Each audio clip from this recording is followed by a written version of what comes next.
Hi, this is Justice at elogsite.com, here to show you just how easy it is to set up an online logbook that syncs with JetNet each month to update itself.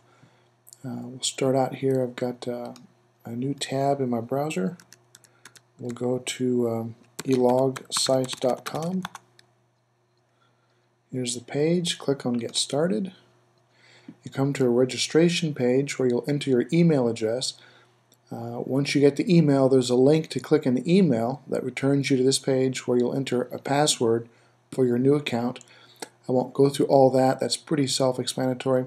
What I would like to show you though is the next step. Once you set your password up, you'll end up on this page, the registration page. Now this may change a little because we're adding flight attendants soon to the mix here, but for now, on the top you choose the type of account. This may be pilot, flight attendant in the future, and logbook only, but for now it's just logbook and JetNet Sync. If you're working for American Airlines or American Eagle, you definitely want to choose the one with the JetNet Sync here. We only included this option in case we get some flight instructors or somebody that's not associated with AMR that wanted an online logbook account but without the sync feature. So anyway, you'll definitely want to choose, for most folks that we're looking at this today, you'll probably choose the online logbook with JetNet Sync here. Down on the bottom, this is what I really wanted to show you. You have the option to purchase additional sync updates for prior years or months if your logbook is out of date. Pretty self-explanatory. You can choose either none if your logbook is up to date.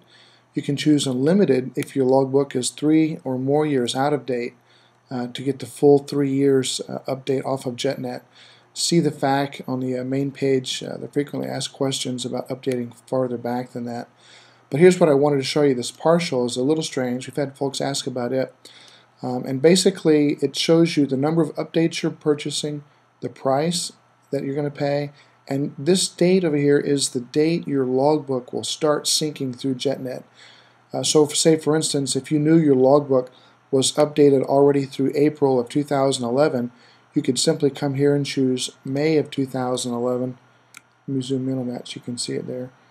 And you could see that you're going to purchase 5 additional updates at a cost of $12.50, and your logbook would actually start syncing starting with any flights in May of 2011. Okay, so enough of that. I just wanted to point that out because it was a little different.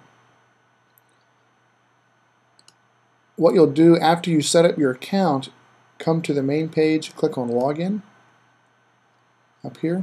And what I do is on this login page, I've got an actual bookmark that I'll bookmark so I can come directly back here and skip all the sales pages about eLogSite. Just come straight to your login here and type in your email address. I've set up a fake account here to play with and show you what it looks like, and your password, and log in. If you ever forget your password, there's a forget password link here. That's pretty self-explanatory, easy to use. Now this is a new account. Try not to remember my password here. That's just starting for the very first time, and there's no times in the logbook at all, as you can see. I click on all entries over here, nothing there, it's blank. So the very first thing I'll do is click on JetNet Sync. It's going to ask you for your JetNet username and password.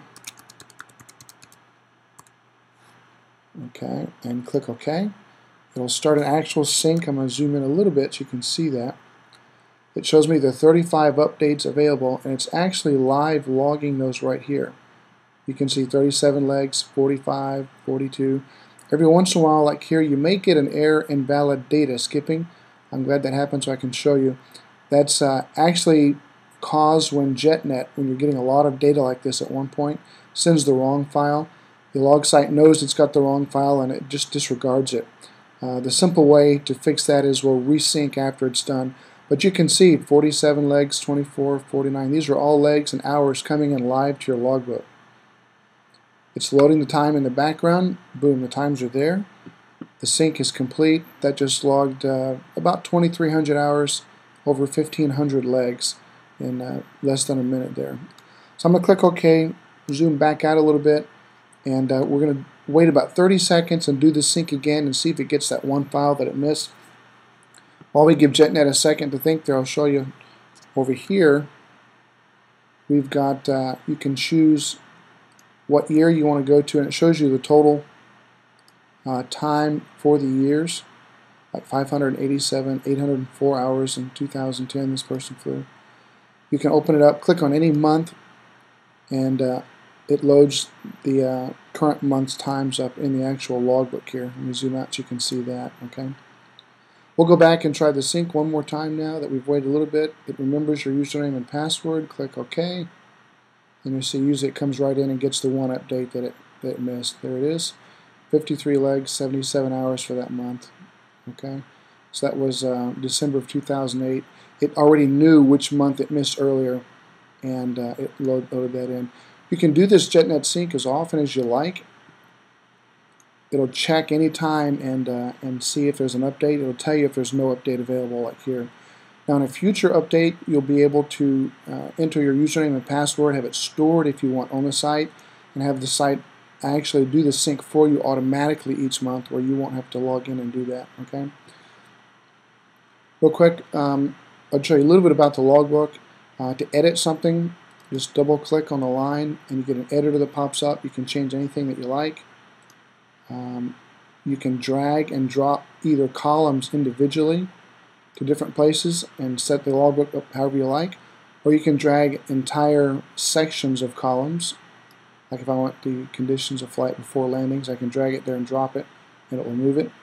There's about 50 or so more columns that you can choose to turn off or on. Say if I want some glider time column here, I can click that. Glider will appear, and it even has some advanced features for checking pay and stuff that are coming later. Like here you can see if you're an IOE instructor pilot, you can turn on that and see if you've given IOE time. But anyway, that's coming in later updates, the pay stuff. For now, you can see it logs nighttime for you automatically. Turbine, jet, turboprop, PIC or SIC, everything kind of like you would expect there. Now to get a report for a logbook, click on the reports under header and footer here. You can put anything you like in these boxes. This is top left, center right, left, center right, bottom footers. There's some codes you can use to get the starting year and end years for that page, and the page number if you like. We're actually working on an entire report section that'll be new to it coming out soon, but for now this will give you a basic logbook report. So set the columns. I'm just going to leave the default here.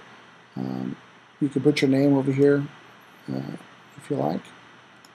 Under columns, it's a 13 column. The first 1, 2, 3, 4, 5 you can't change. The date, aircraft type, from, to, and destination, total duration. You can change the column header to whatever you like, and then here you can choose up to a few more columns if you want. So I'm just going to randomly choose some stuff here. Airplane multi-engine land. I'll put a few of these in very quickly here. Rotorcraft, which I won't have. And let's see. Let's scroll down here to pilot in command, second in command, and I'll scroll down, maybe add some night, and maybe actual instrument. You can put whatever you like, choose any of the columns that are available here. Maybe turbine, and I don't know, let's see, maybe tailwheel time, whatever you like. Anyway, it puts the default column header here, which you can then change. Okay, all you have to do at that point is click Email PDF. It creates the PDF for you, and it says it's been mailed to you. Let me check my email real quick. And let's see here.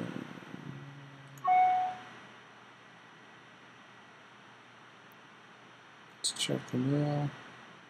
Here we go. E-log site report delivery. Okay. Please find your e-log site report attached. I'll double click on that. Start it right up. Here is flight logbook, just a basic report, and you can scroll through, and I think this has about How many pages in this report here? 50 pages. So anyway, I can print that and put it in a 3-ring binder and very easily use that as a logbook report. Pretty customizable with the columns and stuff, but it is basic. We've got a lot more coming soon. But for now, that's it. Very easy to set up, very quick to get in and use.